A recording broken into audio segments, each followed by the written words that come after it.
nome é Gilson Coelho. Meu nome é Gilson Coelho e nós estamos fazendo aqui alguns filmes a respeito da jornada de consciência do cliente, do proprietário de farmácia, a respeito da sua loja, dos desafios que ele tem. Agora, qual seria o segundo pilar? O segundo são os métodos, os protocolos. Então, na UTI, a gente tem todos os indicadores de sinais vitais, mas dá uma olhada na UTI, verifique. Não sei se você já entrou na UTI, você vai perceber que existe protocolo rígido para tudo. Tudo é anotado, tudo é observado, os sinais vitais, eles estão presentes ali em todos os sentidos, né? As pessoas observam, escutam, tem luzinha acesa o tempo todo. Às vezes o médico está conversando com você, mas ele está ouvindo o sinal de um outro quarto, de uma outra sala que está ao lado.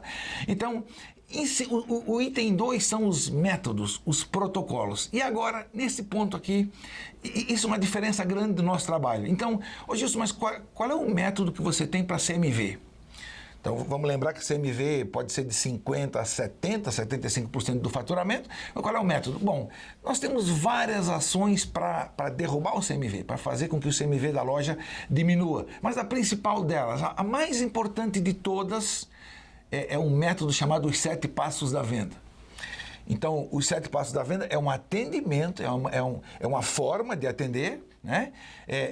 Ao invés de vender determinados produtos que são mais caros para os clientes, que têm uma rentabilidade até menor para a farmácia, então os 7 passos é um atendimento diferenciado, humanizado, rentável, olha que interessante. Rentável para quem, Gilson? Rentável para o cliente, rentável para a farmácia, né? Ele é diferenciado, humanizado, rentável, tão rentável a ponto de fazer com que o CMV despenque. O CMV da loja, por exemplo, passe de 70 para 60 ou até menos, né? Agora, você imagina que ferramenta maravilhosa é essa, que faz baixar o custo da farmácia, mas também faz o cliente economizar, o cliente paga menos. Então, os 7 passos da venda é um atendimento diferenciado, humanizado, rentável e padrão. Então, muitas vezes eu pergunto assim, você tem métodos para atender os clientes? E a pessoa responde, não, Gilson, mas como assim método? É um método de atendimento. Aí, não, a gente atende direitinho. Aí, geralmente eu respondo assim, mas se você não tem método, cada um faz do seu jeito. E quando cada um faz do seu jeito, cada cabeça é uma sentença. Então, olha que interessante, você pode ter no mesmo dia atendimentos totalmente, no mesmo dia, ou na mesma semana, por exemplo, atendimentos totalmente diferentes para o mesmo cliente, pedindo o mesmo produto, só que ele foi atendido por pessoas diferentes. Então, o método de atendimento dos 7 passos da venda é o principal argumento para derrubar o CMV. Nós temos outros que a gente vai abordar aí nos outros filmes, tem outros métodos interessantes, mas esse é o principal. E agora, pensando no ticket médio, o ticket médio é importante, é um dos componentes para aumentar faturamento. Pois é, mas como é que você faz para aumentar o ticket médio? Bom, nós temos métodos, nós temos o método das correntes, que é como a gente fala normalmente a venda agregada, né? Todo mundo fala de venda agregada, eu escuto muito um discurso forte sobre a venda agregada, tem que fazer venda agregada, as pessoas dizem isso, os proprietários dizem isso, mas tem que aumentar a venda agregada. É uma ladainha, mas espera aí. A nossa recomendação é que a empresa ofereça um método, que a empresa mostre para os funcionários qual é a melhor forma de trabalhar, ensine para os funcionários o que é um método da corrente, o que é um gerador de tráfego, o que é um gerador de lucro. Olha que interessante isso. Normalmente os funcionários não têm muita noção sobre isso, então a gente ensina os métodos, mostra para o funcionário o que fazer, como fazer, faz simulação, orienta, explica. Então, a gente acaba conseguindo um resultado diferente, porque faz um trabalho diferente. Detalhe importante aqui, no ticket médio, normalmente, eu vejo evoluções muito pequenas, às vezes ridículas, né? Às vezes a gente observa meta para aumentar R$10, 10 centavos, 20 centavos, o ticket médio de um mês para o outro, ou às vezes R$2, R$3 de um ano para o outro. Nós temos casos excepcionais em que a gente consegue aumentar R$1, R$2, até R$3 de um mês para o outro, aumentando o ticket médio, fazendo o trabalho que a gente recomenda. Então, o ticket médio é o item, é o indicador, aumentar o ticket médio é a meta, mas o que nós temos e que diferencia? Isso é muito importante. Por que a tua loja ela começa a sair da situação difícil? É que você começa a falar das metas, mas você começa a falar dos métodos para atingir a meta. Então, é possível aumentar o ticket, R$1, R$2. Eu conheci casos excepcionais, nós temos cases na nossa consultoria de aumentar o ticket médio R$3 de um mês para o outro. É um trabalho excepcional, agora não é fazendo de qualquer jeito, né?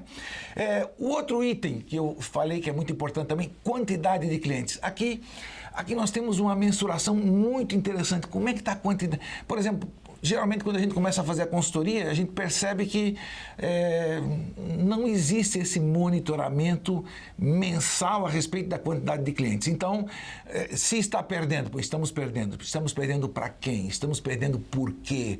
Aí tem toda uma análise, né? Então, aqui nós temos um método bastante interessante, que envolve compras, que envolve marketing. Mas se você é uma empresa pequena, se você é uma empresa pequena, você é o comprador, você idealiza as promoções, as ações de marketing e você também garante a execução na loja, né? Então, a quantidade de clientes, monitorar isso, as ações para que isso melhore. Como é que a gente comunica para os clientes? Como é que a gente comunica as nossas promoções? Quais são os ambientes de comunicação? Por exemplo, nós temos como é que a gente comunica na área de influência primária da loja.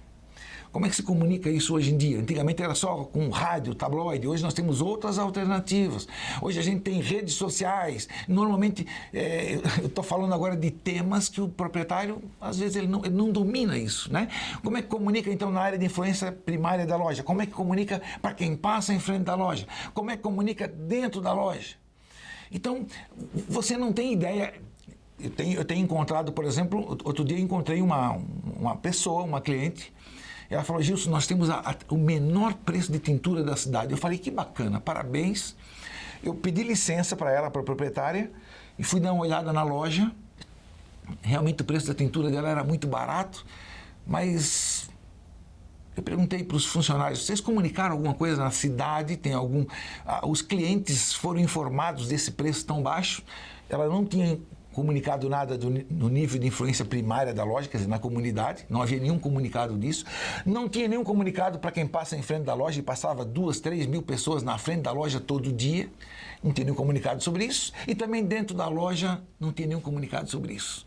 Então, a quantidade de clientes que vem na loja é muito interessante fazer um estudo, fazer uma análise. Normalmente a pessoa comete todos os erros. Eu encontrei, aqui perto de Curitiba, uma pessoa que disse assim para mim: Gilson, o nosso leite é R$6 mais barato que o supermercado. Eu falei: mas que interessante isso, eu nunca vi na minha vida uma farmácia que tivesse o preço do leite tão barato assim, é R$6, comprovado isso, a gente vem fazendo pesquisa. Eu falei: que legal, dá licença. Aí nessa hora eu peço licença e vou dar uma olhada, né? Fui dar uma olhada na loja. Primeiro perguntei: fizemos algum comunicado, a comunidade sabe que o nosso leite é tão barato?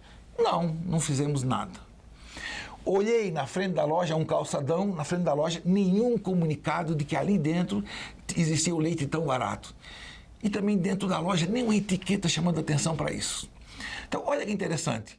Ele baixou o preço, ele deveria gerar tráfego, ele baixou o preço, mas ele não trouxe tráfego para a loja, ele não conseguiu tráfego. Ele está cometendo todos os erros, né? Então, nesse item, quantidade de tickets, nós temos a meta. A gente monitora a meta, mas nós temos o método para atingir a meta.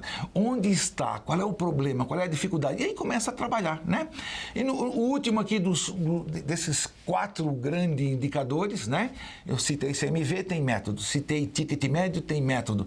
Citei quantidade de tickets, tem método para melhorar esse item. E por último, as despesas. Aqui no caso das despesas, a gente também tem ferramentas interessantes para analisar a despesa, verificar se a despesa está absolutamente fora ou não. É um exemplo assim, são várias, mas são ferramentas muito práticas, muito úteis, né? Uma delas, por exemplo, eu gosto de chegar na loja e observar o placar, né?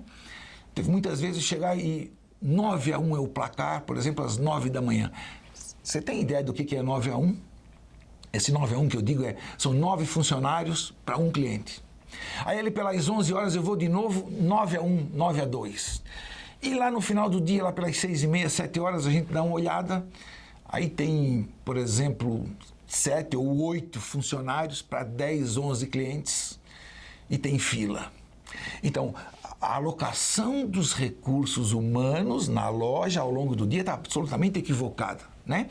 Então, o tema da despesa é muito interessante. Por muitos anos eu dizia, a despesa a gente não pode mexer, porque a maioria é custo fixo, mas hoje em dia a gente tem bastante ferramentas para identificar, assim, ferramentas muito óbvias, né? Então, interessante, no caso das despesas, a gente também tem ferramentas, tem métodos para fazer com que as despesas diminuam. Então, olha só, CMV tem método para baixar, ticket médio tem método para subir, quantidade de clientes tem ferramentas, métodos para fazer com que esse item também melhore, e no caso das despesas, a mesma coisa. Aliás, só aqui por falar em método, por falar em protocolo, eu queria dizer para você o seguinte, todas as lojas críticas que eu encontrei na minha vida, normalmente eu perguntava, e como é que estão os protocolos de Anvisa e CRF? E olha que interessante, geralmente a pessoa diz, tudo tranquilo, Gilson, tudo bem, nenhum problema, não temos nenhum problema. Olha que interessante isso, reflita um pouquinho comigo sobre isso. É importante que esteja tudo bem, é muito importante que esteja nota 10, os protocolos de Anvisa e CRF, mas olha que interessante, todo mundo tem. E a loja, muitas vezes, era uma loja crítica, pode ser que vá fechar amanhã, pode ser que ela quebre amanhã. Todo mundo tem, mas isso não é diferencial.